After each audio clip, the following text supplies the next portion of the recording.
stream. It's a very dynamic stream. And at the end, we had a final session. He's a very funny guy. He's really allergic to theories. At one point, I said I was writing a book on consciousness. I said, good luck with that.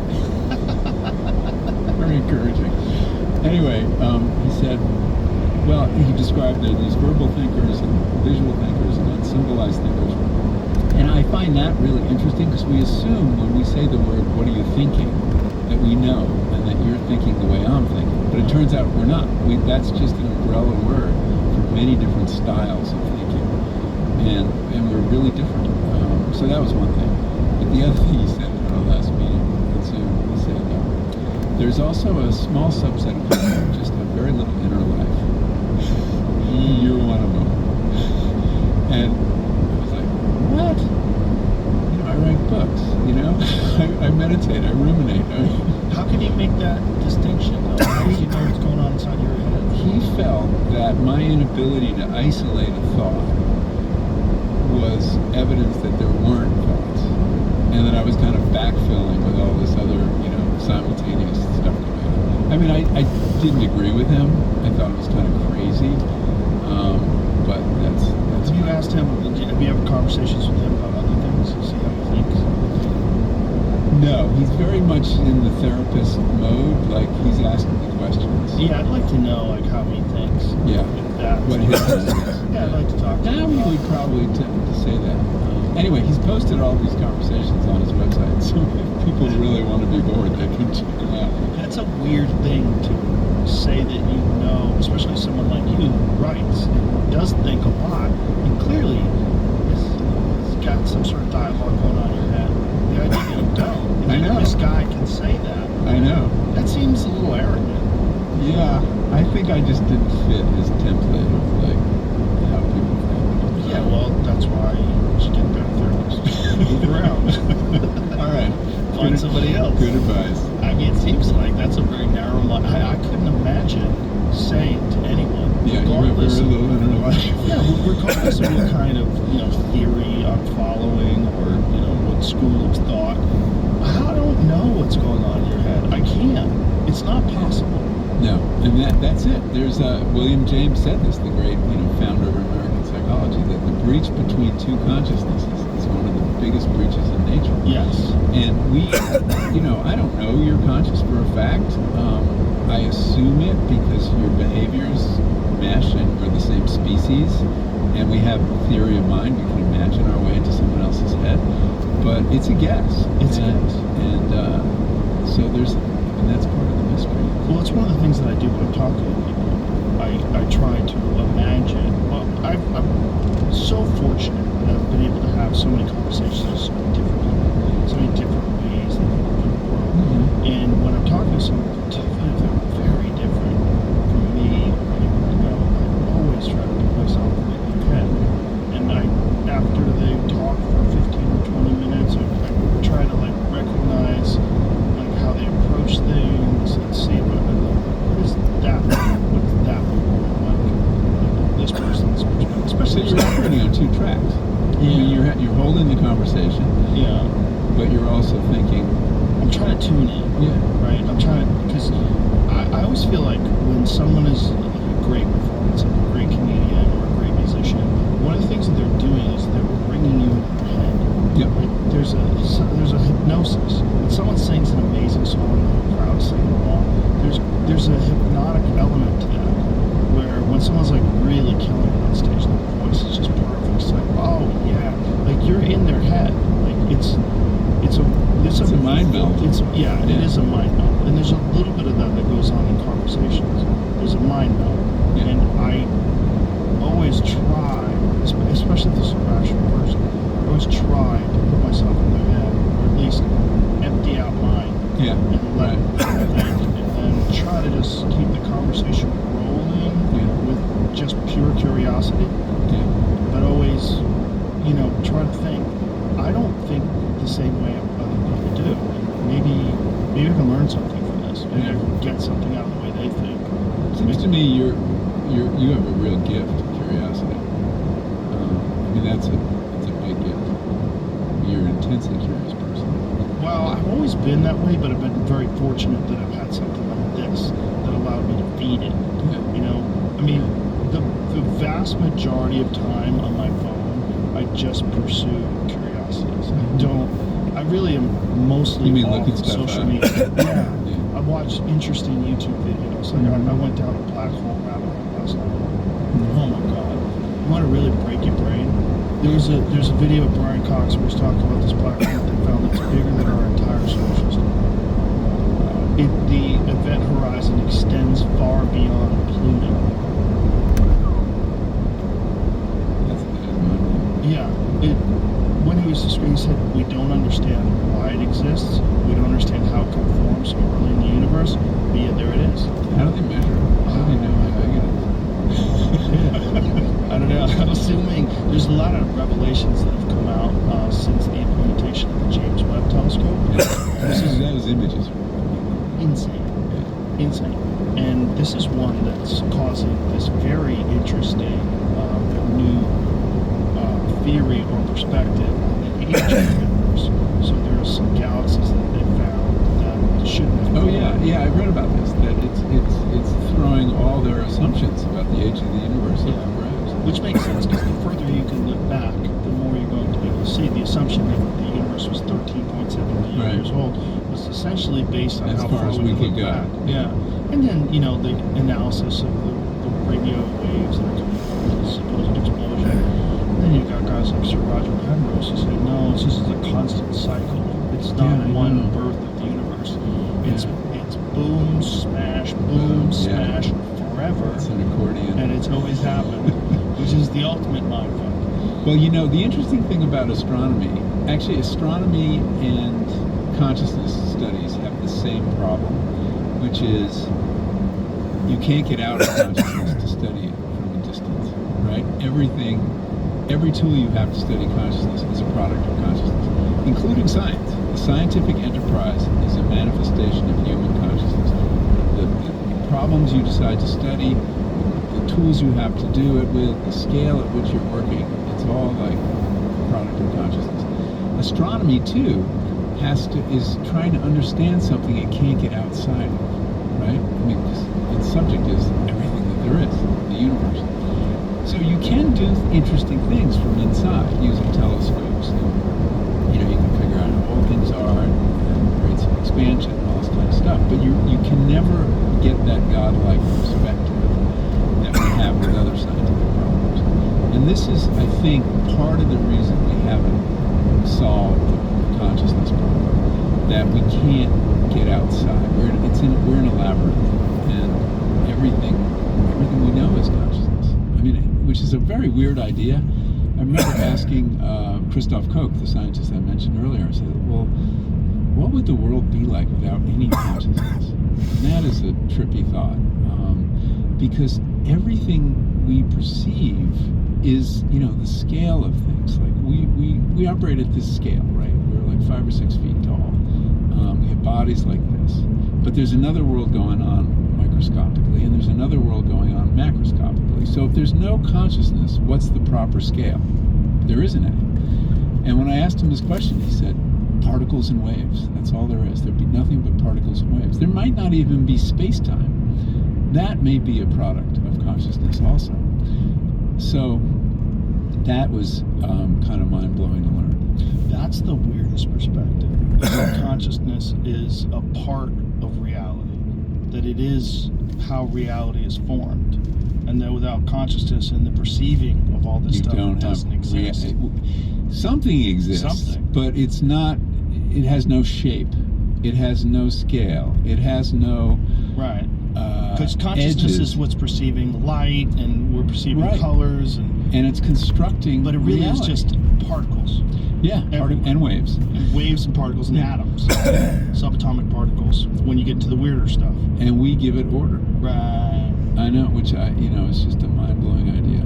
Well, it really is a game changer, because if you think about it that way, you go, okay, well, what is all this solid stuff? Yeah. What is this? Like, does this even really exist, or does it only exist? Well, this table, there's a famous, Arthur Eddington was a physicist early in the 20th century, And he said the real table is mostly space. And only in our consciousness and at our scale is it solid. And but at the scale of particle physics, which is equally legitimate scale, it's just wide open space with these waves and particles, but a lot of emptiness. That was kind of mind blowing too. So, but it's just such an abstract concept for a person in their car right now listening on the way to work. What the fuck are you talking about? Maybe they want to pull over. All this stuff is real. Yeah, it is sort of, but only if you're conscious. Well, you could think of consciousness as the way the universe experiences itself. Yeah. And, well, that's what really weird. Like, what if the universe is conscious? Yeah, I mean that's another way to look at it. Maybe consciousness is part of the universe, but it's not giving it the order that we give it. We see at a certain spectrum of light. There's, bees see at another spectrum of light. We are the world we behold. The world that appears to us is the world that our senses allow us to see. When I was doing this research on plant intelligence, they have 20 senses. We only have 5. They're picking up magnetic fields, they're picking up pH, they're picking up nitrogen levels. They have all. How do we these, know all this? Researchers working on it. There's a group of botanists who call themselves plant neurobiologists, knowing full well there are no neurons in plants. They're kind of trolling more conventional botanists, and they're doing these cool experiments with plants. A couple examples of some of these amazing things plants can do. They can hear. So if you play a recording of a caterpillar munching on leaves, they'll react and they'll send chemicals into their leaves to make them taste bad or be toxic. Yeah. They can see. There are vines that change the shape of their leaves depending on the plant they're twining up in order to be hidden. How do they see the shape and to imitate it? We don't know. Plants will go toward a pipe with water in it because they can hear the water, even though it's totally dry, and they'll send their roots down to it. They can hear the water? They can hear, yeah. There's this plant neurobiologist showed me this a couple videos he'd made. I actually just posted them on my website. He showed that a corn plant's roots can navigate a maze to get to fertilizer. So you put a little fertilizer in a corner, and the root will find the most direct route to the nitrogen. There was a plumbing problem that I had in my house in California, and the plumber couldn't figure out what was wrong. It was like the pipes were stuck, and what had happened was in the backyard, one of the trees, the roots had gotten penetrated into the pipe and formed like this tree. I mean, it was huge. It looked like, when I pulled it out, I put it up on my Instagram. See if you can find it. Yeah. It looked like a muskrat. I mean, it was like dense with roots, and it was thick. It was like 3 feet long. It was wow. That's it. That was in my pipe. Oh my God. Isn't that crazy? Yeah. What kind of tree was it? I don't know. I think it was an oak tree, because there was oak trees, excuse me, in the backyard where they dug up. That's wild. But look how thick it is. Yeah. It's crazy. And it went through a tiny little crack. Yeah. It probably forced the crack open and then went in there and just really grew out. Yeah, well, it had a source of water. Yeah, but it's just kind of bananas that somehow or another it figured out that there was water in that pipe. We underestimate plants basically because we can't see their behaviors. And going to that point about scale, they operate at a time scale that seems very slow to us, so we don't notice. But if you use time-lapse photography, you see what they're up to, and it's pretty amazing. Another interesting video that this guy showed me, his name is Stefano Mancuso. He's an Italian scientist, botanist, is how bean plants find a pole to grow up. And so he grows these beans, and he has a metal pole on a dolly. And, I always assumed they made this pattern, Darwin called it circumnutation, that, they go through this spiral. And I always assumed they just kind of did this till they hit something. No, they know where the pole is. And you watch this thing, and it's going in circles, but it's reaching and reaching. It looks like a fly fisherman, casting. And it finally gets to the pole. And so how does it know where the pole is in space? Well, one theory is that every time the cells divide, there's a little sound that's produced. And that maybe they're using echolocation, like a bat, kind of bouncing it off of the pole, and that's how they know where they are in space. We still don't understand. I know, some amazing things. Also, you can teach a plant a certain behavior, and it will remember for 28 days.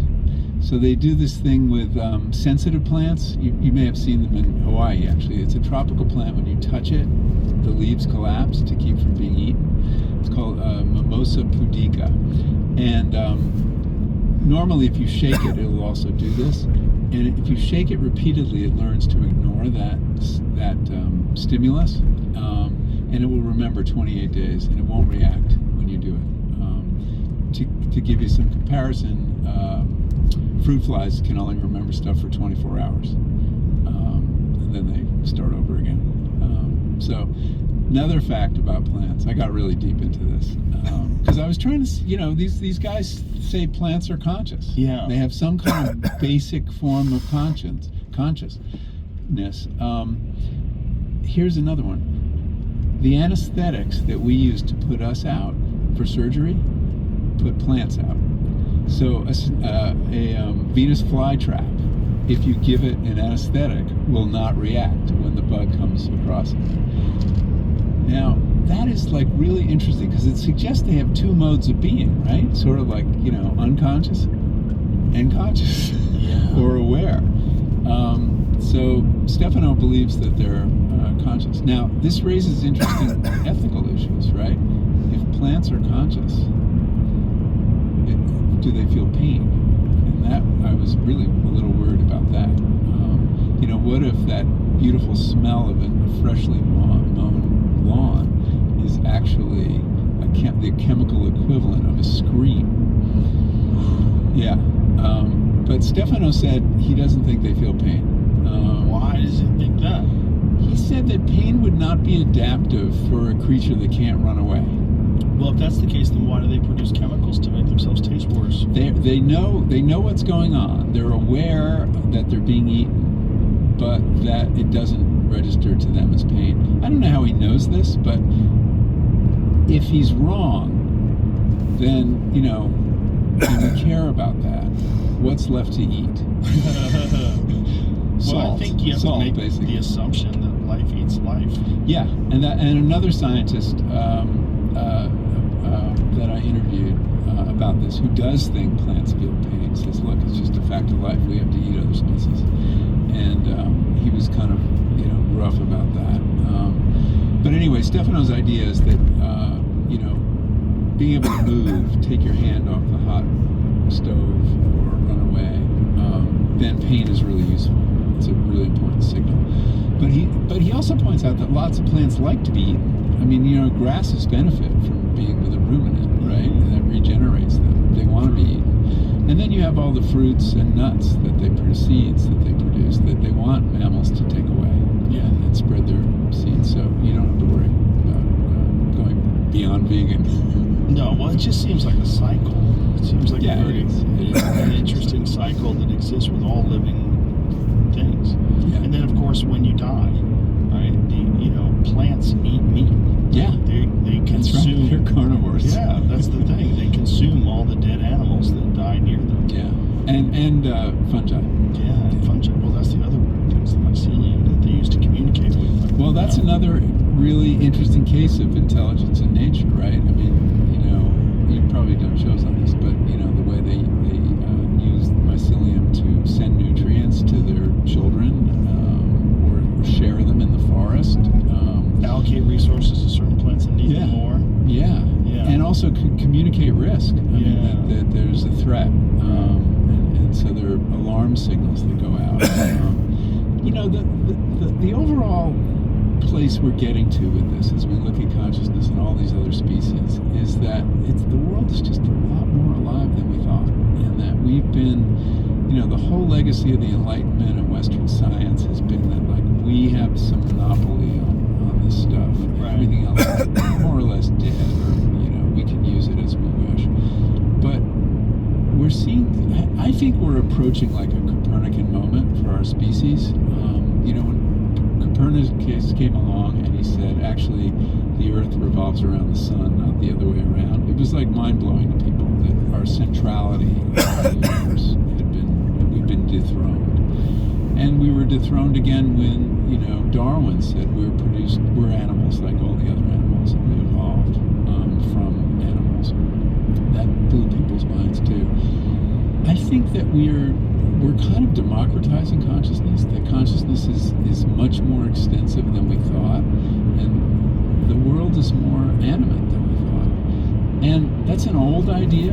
Traditional cultures have always believed that the world is full of spirit, and that you had to respect animals and all living things, and some cultures, rocks also, dead things. So I think we're at this moment of reanimating the world. It's science that's driving it, and I think that's really exciting. It is exciting, but it's such a paradigm shift in terms of people's perceptions of the world that it's going to be difficult for like your average 40-year-old person that works an office job to swallow. Yeah.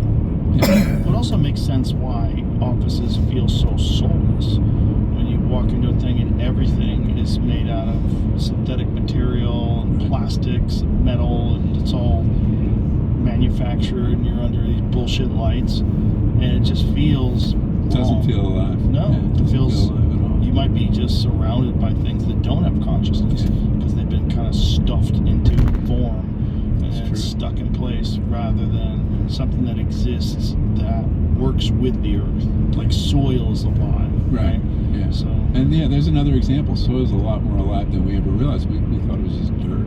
And now we know that there are, a million critters in every teaspoon. there's a really cool channel that I follow on YouTube. It's a guy who takes like rainwater or pond water and he puts it in a jar with some plants and he just leaves it there for months, and then he comes back and there's all these living things moving around it.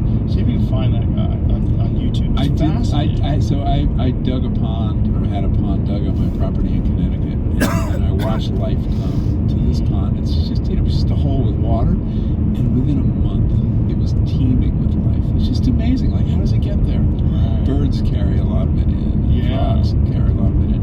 And I, after a month or two, I looked at it under a microscope, and you couldn't believe it was like a city of critters. Mm-hmm. It was Yeah, kind they of find like trout on lakes that are like way high in the mountain, and Right. no one ever stocked the lake. No. And they're like, okay, how did it get in there? There's all these theories. Birds pick up eggs and deposit them, I guess, is one way. Right, but like, how do they get fertilized? That's a good question. Maybe they're already fertilized. Yes, that's it. Yeah, that's it. Wait, that's on the left?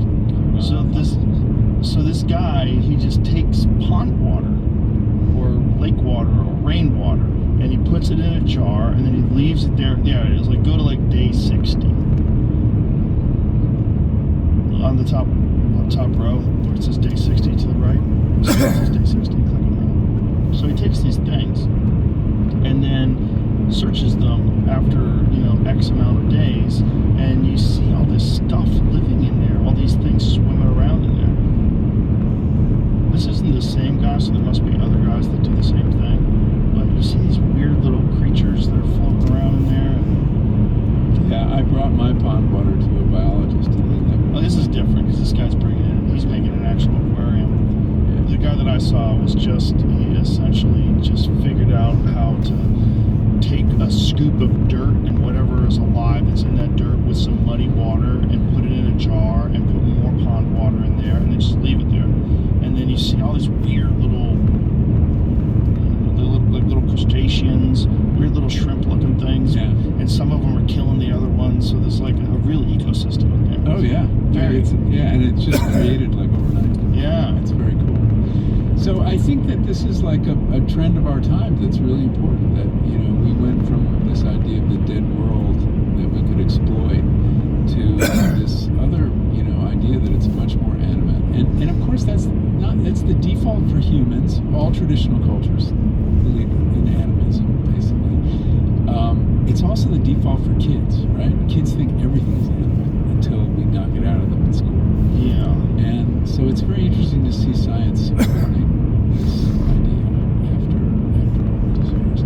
And the other thing that's kind of interesting is that it's happening at the same time that some people think AI is going to be conscious. So we're under pressure from both sides. I mean, that we're getting these two things happening at once. That machines may soon be smarter than we are, may be conscious. Although we could talk about, I don't think they can be conscious, but they can certainly make us think they're conscious. And then on the other hand, we have the animals who clearly are conscious. And the research on animals is like they're down to plants, they're down to insects that have signs of. I would use the word sentience rather than consciousness, because consciousness implies interiority and the voice in your head and things like that. They have a more basic form of consciousness that I call sentience. Like dog consciousness? Yeah, I think dogs are higher conscious. I think they're more conscious than those simple things. I would say dogs are conscious, not just sentient. Is it just because they communicate with us that we think that? I mean, why would we assume if plants have all these different senses and we see this communication with them in terms of like allocating resources to other plants that need it, the use of mycelium, their ability to do all these different things?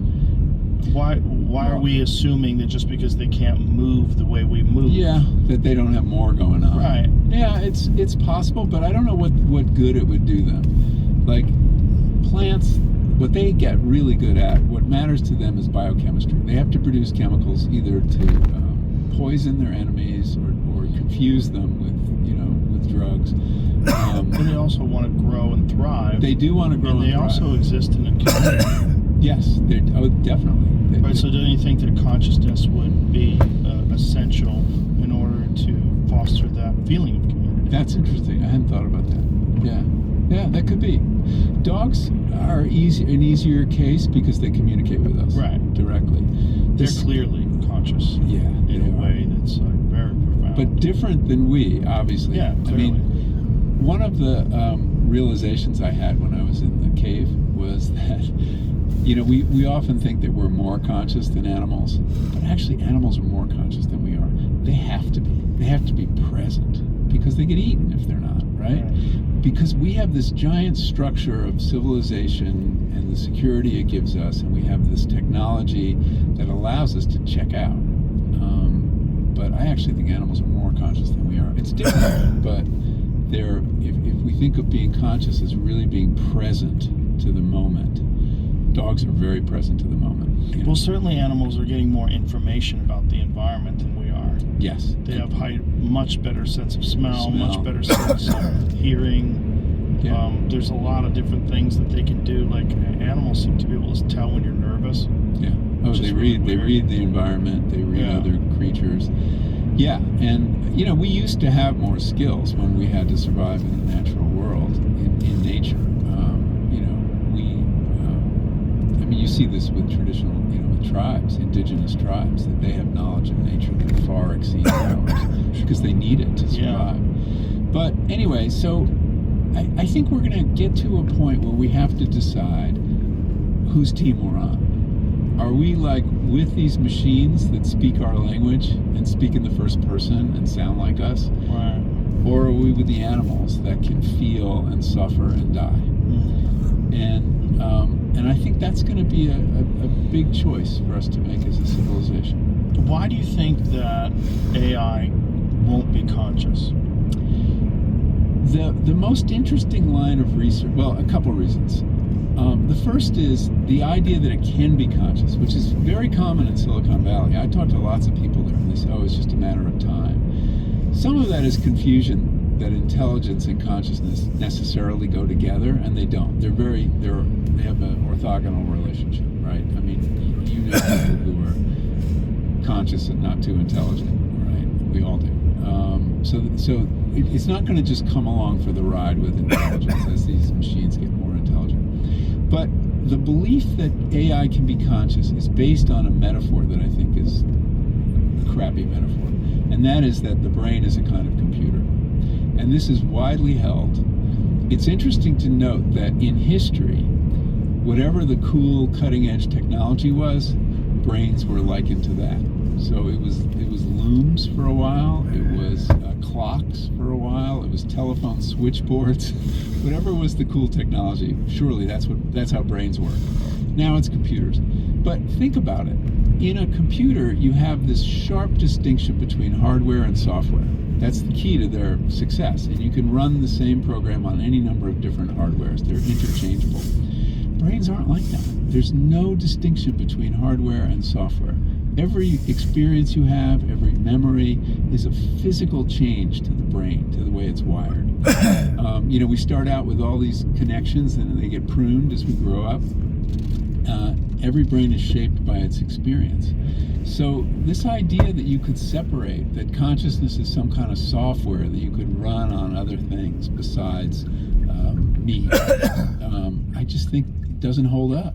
Well, if the universe is experiencing itself subjectively through consciousness, why does it have to be only biological consciousness? It doesn't have to be. But if there is a technology that is invented that essentially does all the things that a human body does physically, and also interacts with consciousness, the consciousness of the universe. Yeah, I mean, if hypothetically, yeah. If the universe is conscious, if we are using the mind as essentially an antenna to tune into consciousness, other things could.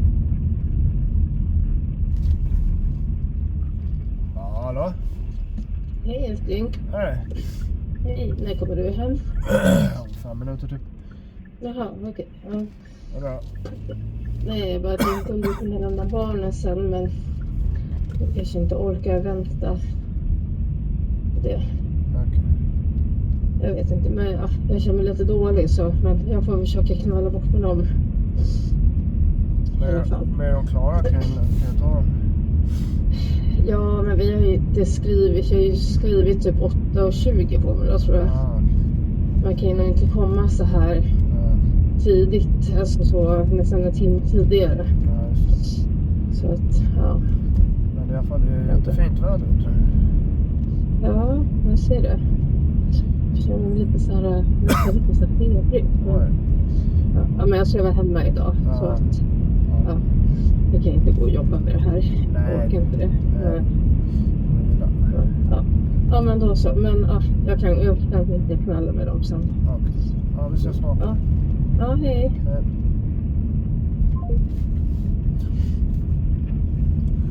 It's also likely that if we are ever visited by aliens, that they will have some kind of consciousness, and it may not be meat-based, right? Right. What maybe at one point in time it was. Yeah, They but then realized there's biological limitations in terms of its ability to evolve that it could be far surpassed with technology. yeah, I mean that, or it evolved in a different way, Right. or they're channeling it in a different way.